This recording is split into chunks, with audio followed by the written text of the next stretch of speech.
বল তোর বৌদির কাণ্ডটা বল। আমার বৌদি হাড়ির জল পুরো ভর্তি, ওতে একটা থালা এমন চাপা দিল যে পুরো নৌকার মতন থালাটা ভাসছে। আমি বললাম থালাটা উল্টে চাপা দাও। ও আবার কি করলো, বলছে থাক যতটা সাইড থেকে জল পড়ে যায় আবার থালাটা নিচে, কিন্তু কিন্তু হাঁড়িটা চাপা দিতে হবে, তাই তো? চাপা দিতে হবে।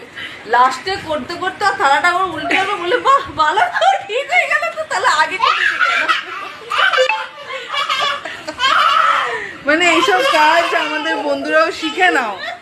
মানে যদি হাঁড়ির মুখে কি থালাটা ধরুক না ধরুক, চাপা দেওয়াটা মেন কাজ। ওটা নৌকার মতন ভাসছিল থালাটা।